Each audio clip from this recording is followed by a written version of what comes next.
listening to the Project Ignite podcast, where real digital entrepreneurs reveal their very best tips, tools, and strategies to help you ignite and grow your online business. ProjectIgnite.com. Your digital business starts here. Now, here's your host, Derek Gale. Welcome to another episode of the Project Ignite podcast, where we skip the hype, we skip the BS and all the fluff, and we just bring you real entrepreneurs that are doing cool stuff that you can learn from. This is your host, Derek Gale, and today we're going to be diving into online courses, something I've been passionate about in info marketing, my God, for 20 plus years. And more specifically, how you can use online courses to really increase the profitability of actually kind of unlikely businesses, services, businesses, stuff like that. And today's guest, who will be sharing her wisdom on this topic, entered the world of entrepreneurship as a college dropout. Love that. Can relate.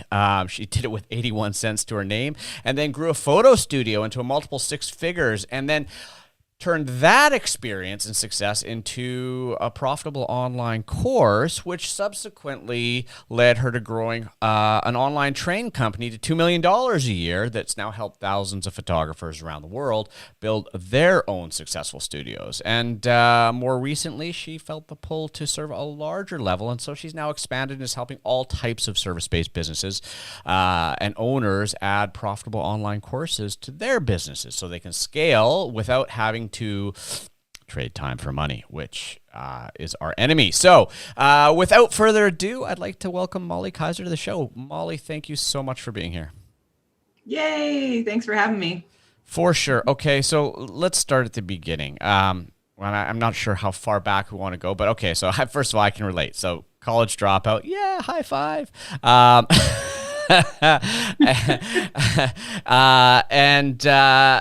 But you started as a photographer. And that was your thing. Yeah. So basically, I dropped out of school and started out as a photographer because, to be honest, I was like, okay, what can I do with my passion to actually pay my bills? Mm-hmm. So I started doing that. I did weddings and all these different things. And within a couple of years, I had grown a multi-six-figure photography studio, which is a pretty big deal in the photo industry. Dude, that's actually huge. In fact, I was just which I was like, oh, how did you pull that off? Like, what were you doing different? Because I mean, everybody and their dog today is a photographer, right? Like, I mean, there's so many photographers out there and hanging their shingles to do photography. How did you go from college dropout to doing that? What were you doing differently? Yeah, so I think any service-based business owner could, take away something from this, even if you're not a photographer. But I actually started out, I quite literally had 81 cents. So I heard Vista Prints had free business cards. I'm sure you guys know about this. Mm-hmm. And so I just got business cards. And yes, I think this was like 2009 or something, but I got business cards and I literally knocked on doors. Like, I know people say that, but I just went to businesses and I knocked on their doors. And I'd go to a bakery, for example, and I would say, hey, do you want photos of your, a lot of bakeries have fake wedding cakes. So I'd be like, do you want photos of these to put on your website? $200. Or, I'd go to pretty much any business and just think, what's a problem that I can solve for them? And then once I, started saving more money, then I was like, okay, now I can go to a trade show, or now I can partner with like a DJ, So just kind of snowballed that 81 cents into more advertising. So in other words, you got out there and hustled your ass off to. Yes. Like I'm not even kidding you. Like, I was living with my grandmother. Like I was given a crappy car. The taillights were falling off. Sweet. Like I didn't have any other choice. And I know people say this, but it's like when you're backed into a corner and you have nowhere to go but up. Yeah. Like you will go up. Well, you know what? So just keep going. and there's so much truth in that. And I think one of the biggest obstacles I see so many entrepreneurs face is the old saying that, the enemy of great is good, right? The enemy of a great life is a good life. And you see all these people who are comfortable, and so they just stay where they are. But someone like yourself, you get put in an uncomfortable situation. You don't have any other choice. And it's amazing what you're able to accomplish. It's true. I even see this with people that I've worked with before. A lot of people complain saying they don't want broke clients. But I've worked with a lot of broke people, and I have to tell you that a lot of them do the work because they have nowhere to go but up. Yeah. Whereas I've also worked with a lot of people, like you said, that are more comfortable, and you have to kind of find that passion or like fire to light under your butt to go on and succeed. And if you're not in a corner, figure out what it is that is going to light you up to do that. Okay, so I've got to admit something here. I hit record on the audio, but I didn't on the video. So here's what we're going to do. I'm about to start over. It's fine. You know what? We don't even need to. That's what I love about podcasts. So I'm going to just hit record on the video, and you know what? The first 5 minutes of the video is just going to have our smiling face on it. So for all those people that are listening on the podcast, it doesn't matter to you, but you're about to hear that say, this is being recorded. 1 second here. There we go. So, and here's the worst part about restarting a podcast. Okay. Sorry, I'm going off a tangent here. I'm ADD. This happens. I'm like, squirrel. Is when you restart a podcast, we've already had like this 5-minute authentic conversation, and then you have to do it over again. Right. So there's nothing worse than starting over. So we're just going to continue. What I love though is what you're showing everyone right now, even though you have 20 years experience, it doesn't have to be perfect, and you can still grow your podcast. It's all good. 110%. And I'm going to, you know what? I'm going to admit 1 out of 5 podcasts, I forget to hit record on the video every time. Most of the time I put a Post-it note on my computer to remind myself, but this is my only recording today and I didn't. So anyway, so be it. See, it doesn't have to be perfect. Just got to do it. All right. Back to where we were. Where were we before I got totally sidetracked? So, I was just knocking on doors, hustling. Yeah. And one thing that what you said made me think of was, it doesn't have to be perfect. And, if I was to look back at my photography or whatever type of business owner you are, if you're to look back at where you started now, you'd probably cringe, right? And that holds a lot of people back. They're like, well, I'm not good enough. I'm not perfect enough. I'm not this enough. And, you just have to go. You just have to start and keep going. And you're going to look back and cringe at where you started, but that's just the way it is. But, and exactly. And it's that, perfection, leads people to paralysis and they never get anywhere. And we all, I mean, I don't know about you, I fall into that trap occasionally. And you're like, we do. And like, I'm not quite ready. I'm not quite ready. And I think a lot of it's just human nature, right? You don't want to put yourself out there and nobody wants to feel the rejection. Exactly. Rejection. But the thing I love about your story that I just want to emphasize to everybody is you got out and hustled. And in this day and age, I talk about digital marketing and sitting behind the computer and making money as you do now as well. But I think it's an important message for a lot of people that are getting started that you can't devalue the power of getting out there and shaking hands and face to face when you're getting off the ground, especially when you're doing something like yourself that was really local focused. Yeah, one thing that I can kind of tie this hustle mentality, I'm not trying to be like Gary Vee here or anything. I definitely think you should have some balance in your life. But, yes, thank you. Yes. I can definitely tie this into like the online world. So one of the strategies that I really like to use for courses is building Facebook groups. If you don't have a following anywhere, it's one of the fastest, easiest ways to build a following of people that are actually willing to spend money with you. But, people are always like, Molly, how do I grow my Facebook group? How do I grow my Facebook group? And have many techniques, but one of them is, start by adding in your friends and family from your friends list. And then you can do like these group grow giveaways where you ask them to invite people that you want in your group. And you say, whoever invites the most gets a prize. And a lot of people, they'll be like, well, I don't want to add my friends. I don't want to add my family. Totally. I don't want to do a giveaway. And I'm like, listen, if you're starting from zero, you have to do a little bit of work and hustle a little bit. Put yourself out there just a touch. Yeah. Yeah. So anyways, just wanted to kind of tie that into the online world. No, but it's so true. Like people want the success, but they don't want to have to put themselves out there, right? They don't want to have to expose themselves. And you have to. And at the end of the day, it's funny too. I can lecture, but I'd be like, oh, I don't want to invite my friends. Like we're all like that. We all feel that way. But who's going to support you and help you? It's your friends and family. For them, Totally. they're probably going to be happy to try and help you get something off the ground, right? So Yeah, I think a lot of people are always scared that, like, they assume that their friends and family won't spend money with them. And when I tell people this, they're always shocked. But my friends and family they pay for my services. I've never given them a discount or a freebie. And a lot of people are like, "Oh my God, you're evil." I'm like, yeah, well, if my friends and family aren't willing to support me, like, who is? They should be happy to, if they want this service or product, they Sure. should be happy to support it, and vice versa. I would for them as well. Yep, 110%. And yeah, if you set the precedent of giving away your service free to all your friends and family, all of a sudden it's going to cost you a whole bunch of time and money too. So there's that. So, okay, so your studio grew. Now, I assume that as it grew, you came to the realization of there's a ceiling of how much. Tell me about that.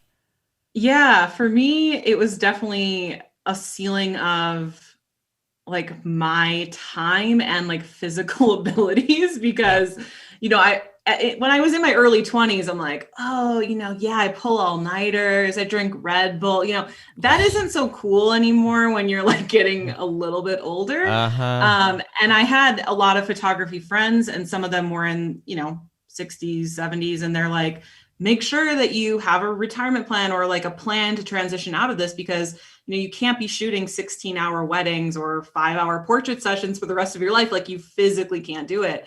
So that started to get into my head early on. And so I started to kind of make more of a game plan. So I was just thinking, hey, I can hire employees, I can grow the studio bigger or do like a franchise or whatever. But I actually ran into a friend at an event I was photographing, and she told me how she started her own online course, and she was able to quit her full-time job in finance, and she was able to quit or like bring her photography down to like a side hustle and replace all of that income with just one online course. And she's like, oh my God, I do it all for my pajamas at home. I know everyone says this, but I mean, that's really what she told me. And I was like, I want to work from home in my pajamas, which eventually you want to put on real clothes. Yeah. Most days. It was cool for a while. yeah. But yeah, so, I had grown my studio to be one of the most successful in the country, and people were asking me how I did it. So I thought, I'm going to coach some people. But after coaching just a few people, I'm like, I'm sharing the same information over and over and over, and I'm still trading my time. So that's when I had the epiphany of like, I'm going to put this into a course so I can help an unlimited number of people and also sell an unlimited number of product as well. Yeah. And I hear this so often from people that get into service businesses. There's the realization of, oh my God, I can't trade time for money forever. There's a clear ceiling of how much you can charge and how many hours are in the day you can do it. And then they go out and say, well, I'm really good at it, so I'm going to consult and teach people. But that's just trading one evil for the other because you just can't. What do you think stops people from making that leap to creating courses? Yeah, that's a great question. Well, I've done many surveys, so I do know the answer. Yeah. But I would say the biggest one it really just comes down to fear. People get used to what they're used to doing every day in and out. And especially, if you're somebody who has a successful business, because if you're going to create a course about your expertise, then you should have done that thing, right? But I mean, if you have a successful business, sometimes it's hard for you to say, okay, I'm going to take some time away from this successful business to focus it on my course. So the biggest thing is definitely time, which is why I teach them how to kickstart their course really quickly for only 5 hours a week. Because that's what I had to do because I was super busy in my business and, I had to find the time and make the time in order for it to be able to transition out of it eventually. Well, and you're right. I think that's a huge obstacle. One of the obstacles I think that is really there that I think is just broken in society is we've all been taught that we make money by trading our time for something. And that's, how we raised our kids. That's how we were raised. Go to school, get an education, get a job, and you're paid for the time that you put in. And I think a lot of people just have a real mental block against making that shift of detaching their time from their money and creating something that scales independently, and they just keep going back to what they know. But I hear this time and time again is, I don't have time, right? Like, how do I have time? And I get it. I mean, if you're running a 6-figure studio, you're busting your ass. You're busy. So what are some of the strategies? Like, how do you get somebody to start creating something that they can sell? And if you say 5 hours a week, are they doing that 5 hours a week for a year before they have something they can sell, or is it pretty quick? Yeah, good question. So for me, like I said, I was really busy with my studio. There's a lot of different ways you can create the time as a service-based business owner. So you certainly don't have to do all of these, but I'm just going to suggest some of them.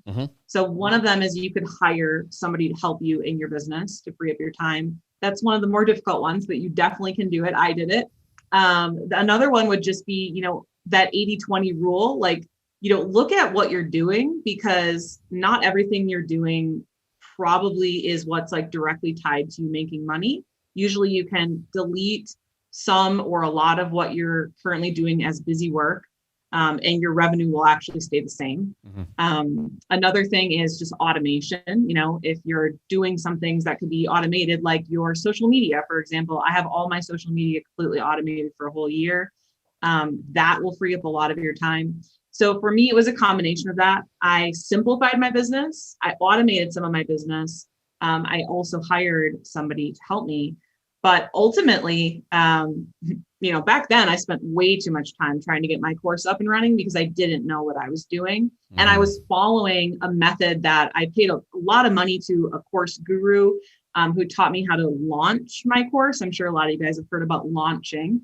There's nothing wrong with launching, but I personally just don't think it's the best way to start out your course. I think it's a better strategy for later on, which is funny because it's called launching. Are you talking about PLF, product launch formula? Yeah. So like, for example, with launching, they'll teach you, hey, spend a month building up your following, then, maybe a month nurturing your following, then write all these emails and sales letters and all this stuff and cross your fingers and hope people want to buy it. Where the people go wrong a lot of the time is they're not testing their idea. And they're not getting money up front for their idea. So a lot of times this is called beta launching. I call it kickstarting. So I did this again. I've done this for several courses, but I did this recently, April or May of 2020. I started out with a brand new course, 0 following, nothing at all. In 30 days, we did just under $20,000 in cash collected from this Kickstart without even having the course created. It was just the idea. And so basically you're pitching people on the idea of it, and then they say yes, and you tell them when you're going to start and you teach it live. There's a lot more I could share with that, but we'll keep it there. You know what I love about that as well as a strategy? For anybody that's having trouble getting motivated to create the course, because I've done this exact thing. In fact, one of my biggest courses I had an idea for, I actually booked it. I got invited to speak at this thing and in Asia. So I went over and I got up and I did my presentation and I pitched the program. Had not created it at all, right? Pitch it from stage, sell a ton of it, and you're like, well, got to do it now, right? And it's such... you motivate yourself because you have to do it. Yeah, exactly. You got people that are like, come on now, I'm waiting. So yeah, it's a fantastic strategy to get out there and motivate yourself to do it. Okay, so I think one of the best ways to learn from people is by digging into the mistakes they made. I have plenty of them. Yeah, well, we all do, and that's the best. That's the beauty of being, And it's funny when I talk to people, I'm like, the reason you work with people like Molly or myself when you're doing business online isn't just to learn what to do right. You're paying us to avoid all the mistakes that we already made on your behalf. And definitely, that's freaking priceless. So, okay. So looking back to your first course, what were some of the things that you wish you'd done differently? Yeah, I definitely wish I would have kickstarted and pre-sold my course instead of launching. it took me a year because I was running my service-based business. It took me a year to launch and also build a following. Mm-hmm. And then when I ended up launching that course, I only sold like to 2 people. So I actually lost, I have the math in one of my free trainings, but I lost like $9,000 something dollars. Yep. Whereas now I know if I kickstart a product and pre-sell it, I'm going to make cash up front in as little as 4 days. Yep. So that was definitely one of the bigger mistakes. Another one was really creating too many products. So for me, when I created my first course that did well, I was like, okay, cool. I did a $70,000 launch with my course. This was after I kickstarted it, right? I'm like, okay, $70,000. So, okay, if I want to make $140,000, then I'll just make another course and I'll launch that one. Well, I could have just promoted the same course twice and made the same amount of money. Yep. So I ended up actually making almost 100 products. And I was in Russell Brunson's inner circle. Yeah. And I kept asking him, like, how can I get from 600,000 to $1 million? I just can't seem to get from 600,000 to $1 million a year. And he's like, well, just get rid of all of your products and just focus on one and put all of your efforts for promotion into that one product. Literally went from, like, we closed everything, started a brand new product, went from 0 to 2 million in 2 years. So Wow. It's like the best advice ever. Yeah. It's so true. And I think it's an easy trap to fall into. I've fallen into it. You're just like, oh, I'm going to create another course, another one. But yeah, just when you focus all your effort, it's amazing what you can do. And the beauty of a course too is you can update it, you can add to it and relaunch it. Speaking of PLF and product launch formula, how many years in a row has that been relaunched? Which Oh, course? PLF. The course PLF. Yeah, the course I was PLF. like, I don't really do launches. Okay, got it. Like a lot. I've been an entrepreneur since 2013, and he's been launching it every year since then. And he gets the same people too that sign up over and over and over and get value out of me. Like, wow, that's amazing. And I think that's a $2,000 course. So it's not a cheap course either. Yeah, for sure. And there's lots of value and it's helped lots of people for sure. So it's great. Yeah.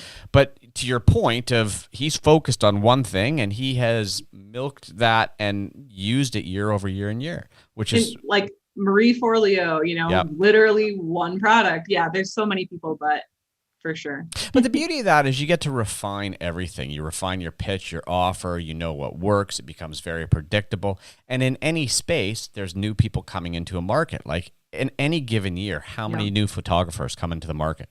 It must be huge. So many. I don't even know, but yeah. Yeah, right? So it's not like you're reselling to the same people over and over again. And I used to think, though, oh no, I'm going to hit the ceiling of the market. I think we've all had a time where we thought that. I've thought that with my photography business. I've thought like every single thing. And yeah, you're right. New people are coming into the market every single day. So I think it just comes down to people. Sometimes we think that it will be more, I don't know if we do this subconsciously or consciously, but I think sometimes we're like, oh, it'd be fun though to redo my course. Whereas like selling to a lot of people isn't necessarily fun, but once you start getting those sales in, it becomes a little bit more fun. Yeah. Well, and you know what it is, what people fall back to, because rebuilding a course it's very fixed. Okay, I'm going to do this. I'm going to do this. I'm going to do this. There's not all the unknowns that go along with selling and all the psychological baggage that comes along with selling. Like, let's be honest, there's a ton of psychological baggage that everybody has, putting yourself out there and wondering if it's going to work. And, one of the points I want to highlight that you said, which I think is just a fantastic lesson for everybody. Let's go back to that. Your first course and your first launch, how many did you sell? Like literally 2. It was like I lost $9,000. 2. And so here's what, if you put 100 people in a room and put them all in the same circumstance, I'm going to go out on a limb and say like 95 of them would have said, that sucked. That didn't work. I'm going to go back to running my studio. Exactly. And I agree. So what would you like? Why are you wired differently? That is a great question. I should probably ask my therapist that. Just Be careful with those. But I was actually having a conversation with my friend the other day. She actually said she just did a podcast about me, but she didn't say who it was about. Sure. About how, like, my resilience with, because, in 2020, I decided to focus all my efforts on helping service-based business owners create their own course. Mm-hmm. And it's been the exact same thing. Not everything works out. It's, even though I have experience, there's still mistakes that we make. There's still things that we learn. I think the biggest thing is just, as I've gotten, and this is for everyone, like, as you get small wins along the way, something that may come and be a failure, you have to just look at that instead of as a learning lesson. Mm-hmm. And just really keep your eye on, like, what are the lessons you're learning and what are the wins you're having along the way. I think sometimes we set too big of expectations. Yes. I have people that come in and they're like, I want to be a millionaire in a year. I'm like, okay, that's like a cool goal, but let's set a goal. Yeah. It's dumb. That's smaller because, even if you become a millionaire in a year, then you can still be happy. But let's say you want to make, $100,000 with your course in your first year. Now, if you make 200,000, you'll be thrilled versus saying you want to make $1 million. And if you make 200,000, you think you're failing, but you're not failing. So yeah. I do think it comes down to that as well. Yeah. And you're totally right. I hear it from people all the time. I want to be a millionaire. I want to, and the problem is bloody social media, where everybody's posting pictures of their overnight success with their Ferrari and I could go off on this for a long time. Oh yeah, you and me both. Now, guys, everyone listening, I want to say it's not that you can't be a millionaire, by the way. You absolutely can. Sure. But I want to tell you, it took me, let's see, 13, 14. I think it took me like 4 or 5 years. Yep. Until I was making $1 million a year. And that's way more common than you think it is. I meet a lot of people in my masterminds that are making millions of dollars. And, there's a lot of people that will say, like, oh, well, we went, we became millionaires in a year. And I'm like, well, but you've been a business owner for 15 years before then. Just because it's a different niche doesn't mean you were like an overnight success. So I don't want to be like mean, but I would say, don't get too caught up in comparing yourself to these overnight success stories. Because a lot of them, it's not that they're lies, but they kind of like sort of fudge the story a little bit. Totally, it's more realistic. You absolutely can become a millionaire, but it's more realistic that it's going to take a few years to get there. Yeah. And so, it's about expectations. If you come into it with the right expectations, you're more likely to ride the whole process, the emotional roller coaster that is being an entrepreneur will take. And whenever I work with people in my communities, I always start off with, okay, your first goal is your first dollar. Love that. And then once you've had somebody go to a site and give you money, even if it's $1, that's like the first win, right? And then you set these micro milestones along the way. And the second one, is that why all those business owners put a literal dollar on their wall? Yeah, literally, right? Because it's such a milestone. You probably remember the first time somebody came to a website and bought something from you that you didn't have to go out there, shake hands, and do all the, somebody just came, put money into your just showed up. Like, it's such an amazing thing. And then from there, I'm like, okay, so great. Once you've done that, your next goal, especially for people who are employed, is to replace your income so that you can leave your job and focus on it full time, right? Like, that's the natural path. And so many people just come into it with the wrong expectation, but I think it's because of all and like this. You said, like, I think they're comparing, because, okay, you see your whole story and everything that's happening, the good and the bad, and you're comparing it to what's happening on social media, which is only the highlights. Yeah. So you think, oh, I'm a failure and I'm failing. Yeah. But really, oh my God, yeah, you're just a normal person. Totally. And when you go through, and I know so many of the big names in this space and stuff, and you look behind the scenes, everybody's got baggage. Everybody's got scorched earth, That's why when people ask me about my mistakes, I'm like, I have plenty. I will tell you everything. I will tell you that I did not become a millionaire overnight. Yep. The overnight success that took 6 years, right? Like, it's just so true. So true. Okay, so one of the big questions, and I know it's always on people's minds, and maybe you could share some tips here. And you already did with Facebook, right? You said building an audience. Facebook groups are a great place to start, right? So that's, I think, a tough one for a lot of people. They can build the course, but how do they build an audience? What are some tips you can give there? Yeah. So again, definitely. I mean, I know right now everyone likes to, well, let me say this. I see everyone wanting to focus on the more sexy social media stuff. Mm-hmm. So they're like, I want to be, I want to become an influencer on TikTok, or I want to become an influencer on Instagram. Facebook doesn't necessarily have like that sexiness anymore. But I will tell you that that's where the majority of the money is still being made. Yeah. And so, and I'm not saying again that you cannot become an influencer. You absolutely can. But, when you see same thing, overnight success influencers, I mean, that's the same thing as becoming, a celebrity with 3 movie series deals. It's like, it's just as difficult, right? So anyways, a Facebook group is great for anyone to start with, especially if you don't have a following anywhere. It's such a quick way for you to be able to interact with people. Mm-hmm. That said, though, I'm going to play into the sexiness a little bit here. Whenever a new platform comes out or a new feature within a platform comes out, It is actually good for you to do that for the first little while. So I want to talk a little bit about Instagram Reels. I'm sure this could work with TikTok as well. But back in the day, there was a social media called Periscope. Line up, children, I have a story for you. I don't think anyone remembers Periscope. You know what? The app is still on my Apple TV, but I'm like, if I click it, does anything happen? Oh, bless your heart. That's amazing. So yeah, Periscope was like this new social media, and I hopped on it, and I grew a lot of followers really, really quickly because these new social media platforms, their algorithm is very generous to new creators. So when TikTok and Reels came out, and Clubhouse, in fact, I jumped on those. Now, am I still doing all of those? No, I kind of jump on one, like with Clubhouse, for example, I jumped on it like December, January, February, grew really quickly. And you just have to, you'll notice when it starts to kind of fizzle out a little bit. When something starts like that, like I said, their algorithm is really generous and you can grow super quickly on there. Mm-hmm. But in general, it's good to start with like one main social platform and really put all of your focus into that, just like we were talking about with the product.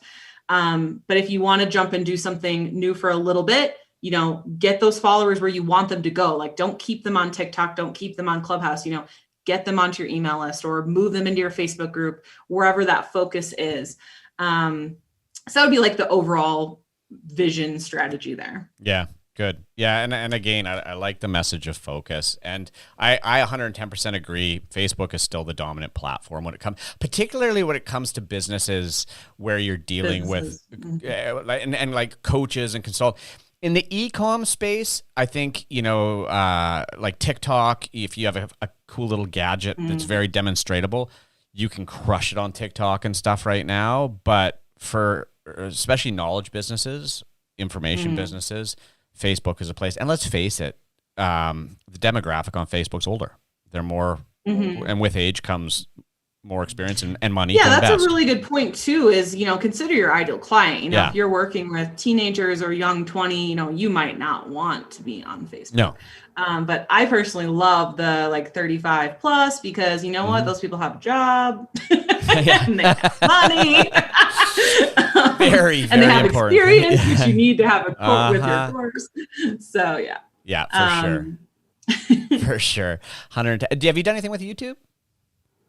Actually, yeah. So I'm not going to come on here and say I'm like a YouTube expert, but I started recently. And you know what? All I'm doing is I'm just doing the really basic YouTube strategy where you're just consistent and you give good value and you use good SEO strategy. And you know what?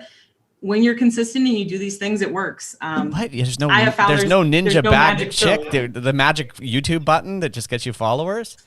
Yep. Boo. I know. Sorry, guys. You can just turn this off now. Yeah.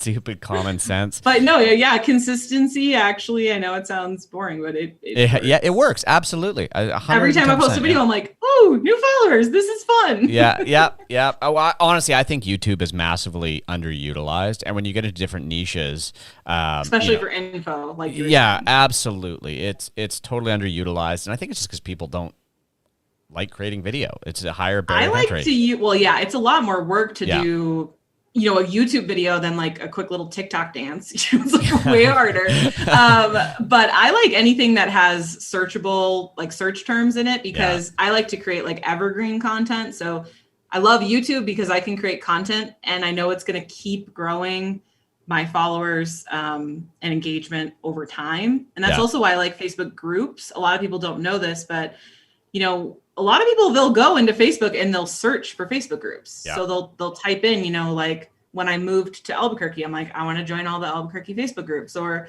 when you're trying to learn about courses, you're going to type that in and try to join all the course groups. So I also love that it's very searchable.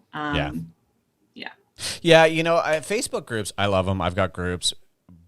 I think they're totally underutilized.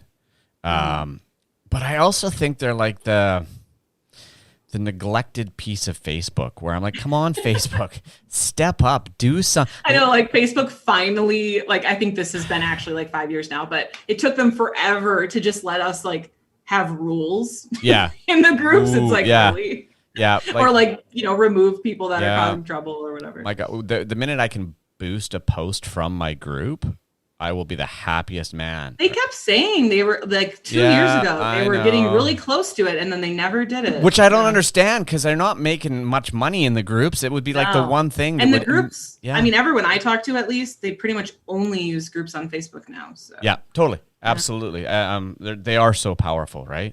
All right. So last question for you, because this is, I just know the questions I get. What do you build your courses on? What platform? What technology do you like? Oh yeah, I do get this question a lot. Good question. So I'm going to tell you what I use, but I have to preface this with, it really doesn't matter as long as you get your course out there and you start making money with it. Yep. Because I don't want this to hold you back. Sure. For me personally, I have used probably like 80% of all the different softwares out there.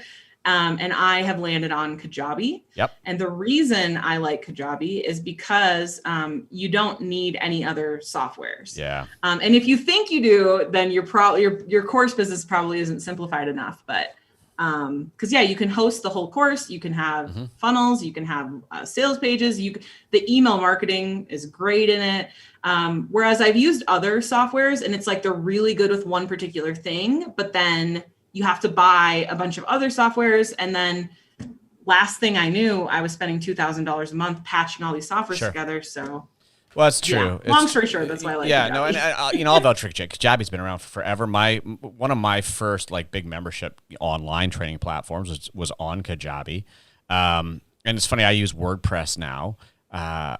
WordPress is good. It's harder for people to get started with, but it's good. But and that's the thing, right? Like I've got developers that work for me, so I don't have to figure out any of the hard stuff. I'm like, just make it do this now, right? And that's great.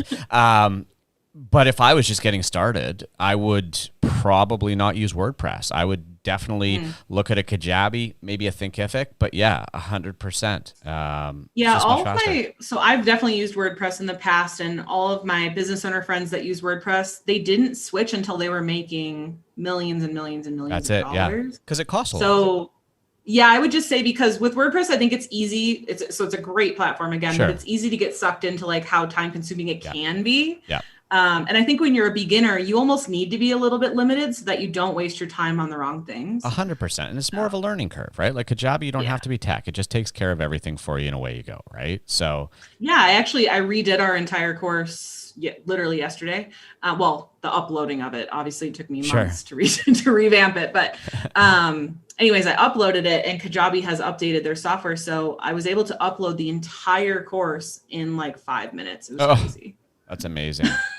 Yeah. And the thing with Kajabi too is they are probably the most mature in terms of like they've been around for ever now. I mean, I don't know. I didn't even know that actually. So. Oh, really? Yeah, they were initially launched. They partnered with Andy Jenkins, who's a big marketer. Oh, doesn't he own that webinar? Yeah, Webinar Jam. Yeah. That said, he passed away a year and a half ago. Oh, yeah. I didn't know that. Brilliant marketer, and he wasn't. He partnered with Kajabi to help them launch it and stuff, and I remember it was just a massive launch, and it was a really cool piece of technology. It was really, honestly, it was a bit you're like pioneer. Wikipedia for online marketing. Just kidding. Sorry. Yeah. Bad joke. It's all good. I've been called worse today.